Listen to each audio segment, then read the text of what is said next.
ममता दीदींनी UPA no मोर असं एक वाक्य काय म्हटलं आणि त्याच्यावरून एक उलटसुलट चर्चा मोठ्या प्रमाणात सुरू झाली, जी अपेक्षितही होती.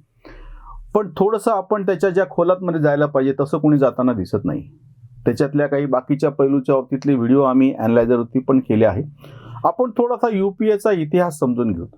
फार जणांना असं वाटतं की UPA नावाची काहीतरी एक आघाडी होती आणि तिने ठामपणे निवडणुका लढवल्या. मुळात हाच एक गैरसमज आहे, हा आधी दूर करतो. UPA जन्माला कशी आली म्हणूनच आम्ही हा व्हिडिओ त्यासाठी जरा वेगळा बनवत आहोत. ममता दीदी जेव्हा UPA नो मोर असं म्हणतायत तेव्हा पहिला प्रश्नच हा उपस्थित होतो की मुळात हे UPA म्हणजे काय? संयुक्त पुरोगामी आघाडी, युनायटेड प्रोग्रेसिव्ह अलायन्स असं नाव केव्हा मिळालं? 1998ला जेव्हा सीताराम केसरी काँग्रेसचे अध्यक्ष होते आणि काँग्रेसचे 1-2 नाही 141 खासदार निवडून आलेले होते लोकसभेमध्ये. त्यांना हटवून सोनियांना कशा पद्धतीने अध्यक्ष केल्या गेले आणि सोनियांच्या नेतृत्वाखाली काँग्रेसनी UPAनी नाही जेव्हा पहिल्यांदा निवडणूक लढवल्या तेव्हा त्या निवडणुकीमध्ये काँग्रेसची संख्या त्या 100 ह्याच्यावरून घटून 114 वरती आली होती 41 वरून. म्हणजे सोनियाच्या नेतृत्वाखाली जेव्हा पहिल्यांदा काँग्रेसनी UPAनी नाही निवडणूक लढवल्या तेव्हा काँग्रेसची खासदार संख्या घटलेली होती. वाजपेयींचं जे सरकार आलं त्याला NDA राष्ट्रीय लोकशाही आघाडी रालोआ असं नाव त्यांनी दिलेलं होतं. 2004च्या निवडणुकांच्या पूर्वी ह्याच काँग्रेसनी की जेव्हा त्यांना देवेगौडा आणि गुजराल ह्या 2 सरकारला पाठिंबा देण्याचा वाईट अनुभव असा होता की ह्यांचा पक्ष मोठा आहे, दुसरा एक सगळ्यात मोठा पक्ष भाजप तो विरोधी पक्षात बसतो आहे, पाठिंबा देणारा पक्ष म्हणून काँग्रेस उरतोय आणि सत्ता कोण उपभोगतायत तर बाकीचे छोटे मोठे भुरटे पक्ष की ज्यांना राष्ट्रीय पातळीवरती काही अस्तित्व नाही.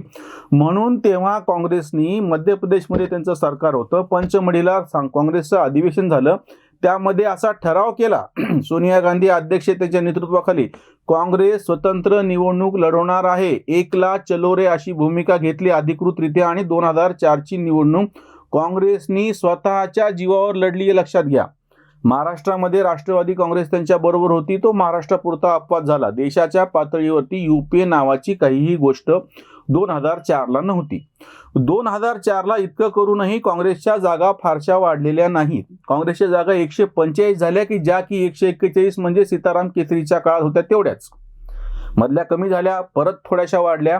फक्त त्यांच्या जागा वाढल्या, त्याच्या बरोबर भाजपच्या जागा 181-82 वरून 135 वरती आल्या. हीच फक्त अडचणीची गोष्ट होती आणि ही भाजपची अडचण ह्यांना फायदेशीर ठरली, कारण की कधी नव्हते भारताच्या इतिहासात पहिल्यांदा डाव्या पक्षांचे 65 खासदार निवडून आले होते, जे नंतर कधीच आले नाहीत परत.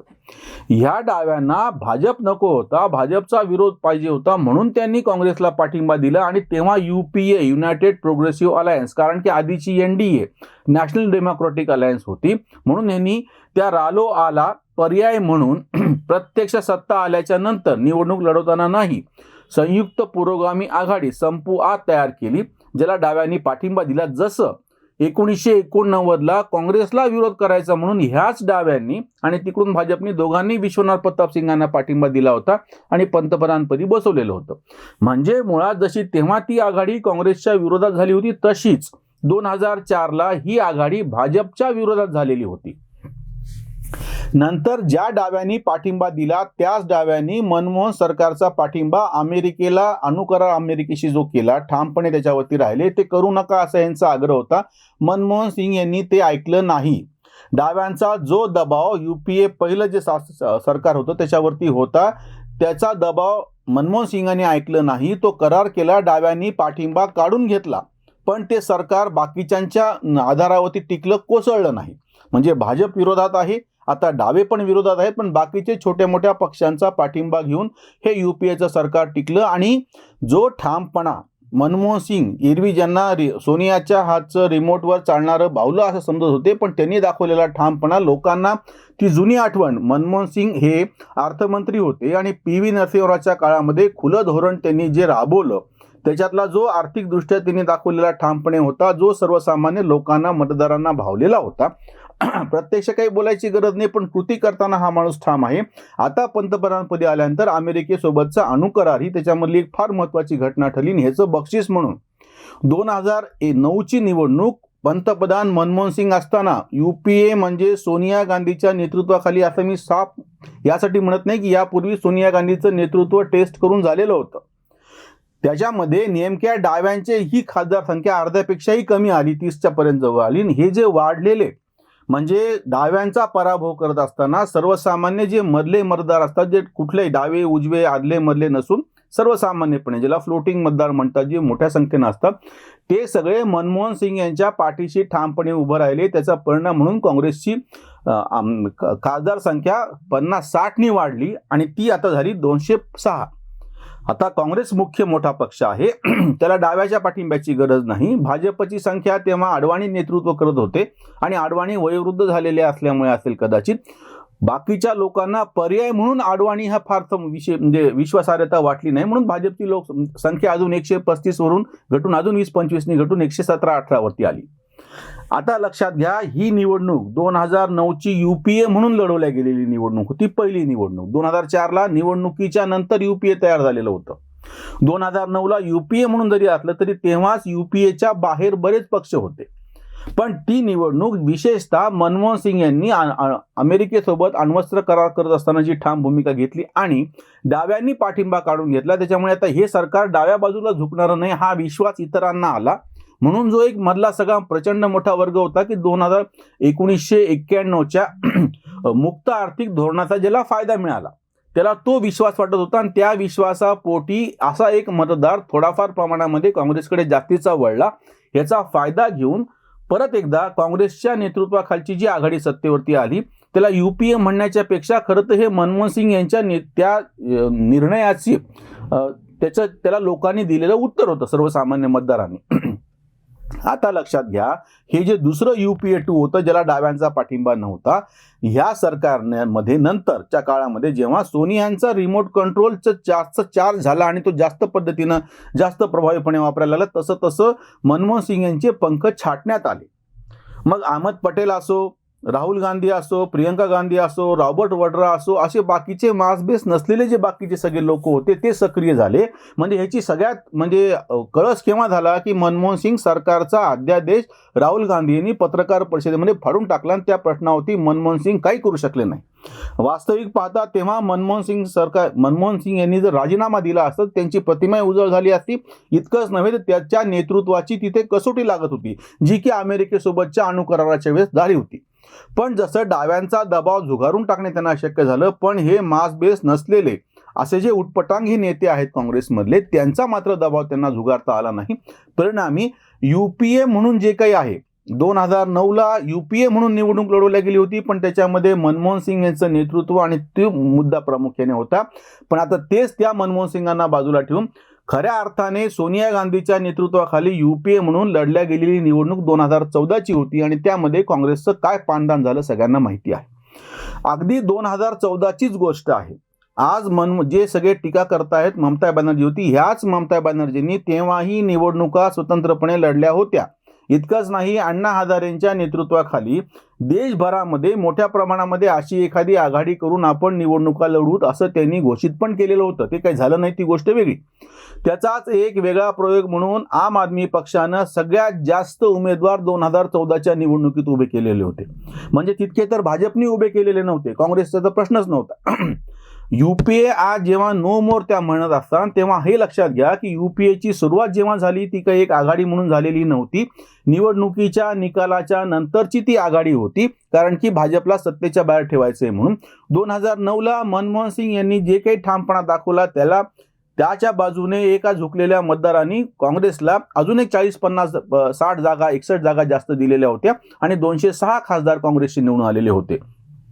मधल्या काळामध्ये 2014च्या पार्श्वभूमीवरती मोदींचं जे नेतृत्व समोर आलं, सगळ्यांना असं वाटतं की सोशल मीडियाचा वापर कसा गेला आणि कसं देशभर झंझावात पुढे आली, असं काही घडलेलं नाहीये. म्हणजे तो एक भाग असेल, पण मोदींनी प्रत्यक्ष गुजरातमध्ये ज्या ठामठोक पद्धतीने 12 वर्ष मुख्यमंत्री म्हणून त्यांची जी कारकीर्द होती, वारंवार त्याच्यावरती ते दंगे आणि बाकीच्या गोष्टी समोर आणतात, पण त्यांनी ज्या प्रशासकीय सुधारणा असोत किंवा त्या ठिकाणचा जो पद्धतीनं जसा कारभार केलेला होता त्याची एक पावती म्हणून हे नेतृत्व, जसं मनमोहन सिंगवरती लोकांचा विश्वास बसलेला होता त्याच पद्धतीने मोदींवरती पण एक जो मधला मतदार आहे, कट्टर भाजपचा समर्थक आणि कट्टर भाजपचा विरोधक, हे दोघंही बाजूला ठेवा, अजूनही तो जो मधला मतदार आहे त्याच्या जीवावरती मोदी पंतप्रधान झाले.